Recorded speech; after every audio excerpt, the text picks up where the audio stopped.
This is Third Paradigm, and I'm Teresa Carraggio. My topics today are honesty, earthquakes, and eye drops. Let's jump right in. After my last post on how to have better arguments, I noticed many Substackers were writing about arguments, which is maybe not surprising coming out of the holidays. In particular, Kathleen Devaney has had some very insightful things that she's been talking about, with just that subtle eye roll that you get, that little passing annoyance, that glazing over that people seem to do, and that hardening edge of the voice when it's like, oh, there she goes again. I've been experiencing this and having a hard time with, is this just my role to be a servant, to be putting on dinners or whatever, but don't talk?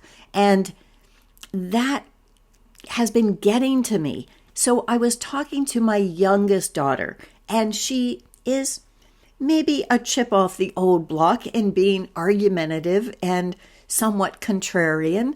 So I knew that she would get it. And I was trying to press my point and say, no, you would hate it if someone was trying to muzzle you. And she came back with something very different, where she said that she has recognized in her life that her honesty is valuable. And this is a funny backstory. She's just moved into an office job. And so she has just given notice to her service jobs. In the past, she's been known to do the multi-page resignation letter where she points out exactly what they're doing wrong with their business. Now, she has not been wrong about that, given those businesses going under soon after she left. But this time she decided, no, it's not worth it. I'm going to analyze because I can't do anything different, but they don't deserve my honesty. And pearls and swine could come into this, but let's not go there.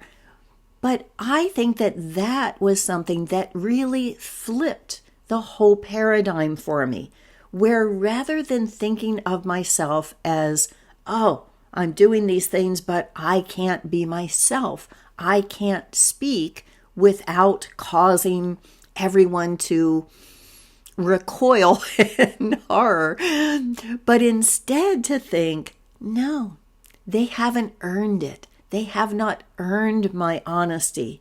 And so I'm going to preserve it for the people who do.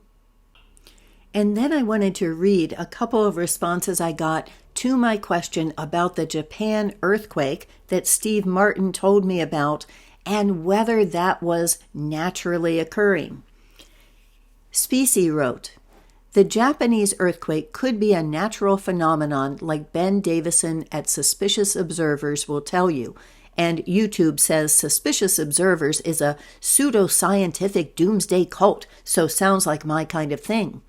It could also be an intentional act because of the recent changes in Japanese political and financial policies that are leading to further weakening of the slave master's Federal Reserve notes. Somebody smarter than me needs to go to Twitter and search Japan earthquake birds and figure out what this means.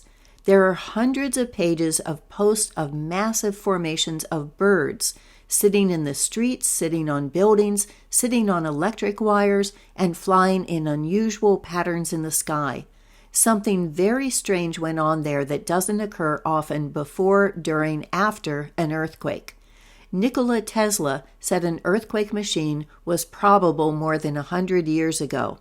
And there I put in a funny meme from Ratio Broadborneus that says, hey Musk, my vehicle wouldn't have needed a battery. Take my name off your silly car. And then Specie continues, have you read Jim Stone's assessment of the Fukushima catastrophe? He's convinced that whatever happened, it was not natural at all. And I have the link to that in my Substack. This is a quote. from Jim Stone, freelance journalist, and this was formatted for print on September 16, 2013. The 3/11 earthquake, tsunami, and nuclear disaster did not occur naturally. In this report, you will find all the evidence needed to support this claim and more. This is a vital report because it documents the dawning of a new type of environmental warfare in which advanced technologies are used to make unsuspecting populations believe their destruction occurred by the will of nature, thus leaving the destroyers in a position to demand government stay silent while they perform the job of destroying or enslaving their populations to the will of the global elite. This environmental threat tactic, when coupled with industrial virus attacks and nuclear blackmail, is the new direction the elite have chosen to take warfare now that false flag terror in the name of Arabs has failed to convince the world's population that massive hot wars are needed. And then Rhonda, also known as Wild Rhodey, wrote, I have no doubt that they're capable of controlling the weather. As one example, I listened to a 2008 Arizona meteorological conference before the Joplin tornado, where a scientist spoke about steering tornadoes with microwaves. He stated that they had to be careful not to cook the people below. Then later, the Joplin tornado happened and several people died after their skin started turning black a day or two later. We all know how microwaves heat from the inside out, so I believe they got cooked. They blamed it on dirt and fungus and even talked on the news about a South American ant that could cause this. Whatever. I tried to find the conference again, but no luck. Here's one story about the fungus. Further, after the Haiti earthquake, then President Chavez spoke on the news about it being caused by the U.S. I've seen patterns where any 10-kilometer deep earthquake is man-made, which was Haiti's depth. The pattern quakes I saw was a big grid picked up in Turkey years back where all the mini quakes were in line vertically and horizontally, and all were 10 kilometers deep. And in Japan, she says, the quake was also 10 kilometers. And I'm going to end with a rant on eye drops. A while back, I heard about people who had lost eyeballs because they had gotten infections from contaminated eye drops from China. And at that time, my radar went up and I said, okay, there is something not good that's going to come of this. And sure enough, when I went to my health food store to buy homeopathic eye drops, they can no longer sell them because they are not FDA approved. Those are not ingredients that the FDA handles. And so now all you can buy are chemical eye drops. And now let's look at some of the ones that are available. This is one that I have, and it says may contain hydrochloric acid. There's another time I got ones for use at night, and they had Vaseline in them, petroleum byproducts. Now, we know that they care about our health.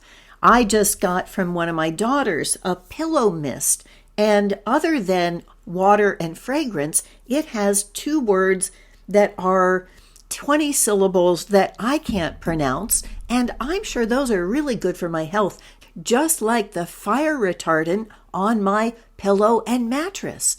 So here's my suggestion. I think that they are probably just yanking our chain again, just letting us know that they can take whatever they want away from us whenever they want it. I'd like someone out there to start making eye drops for cats. This is how the raw milk industry gets around those regulations. When I'm in Maryland at my farmer's market, I can't buy goat's milk to drink, but they can sell me goat's milk for pets. And what I do with it after I'm home is nobody else's business. So if somebody out there would make some nice homeopathic eye drops for cats, I would be very grateful. To follow up on honesty, here's truth-telling in a time of catastrophe. And on manufactured catastrophes, this is Maui and the oligarchs. Thank you for watching.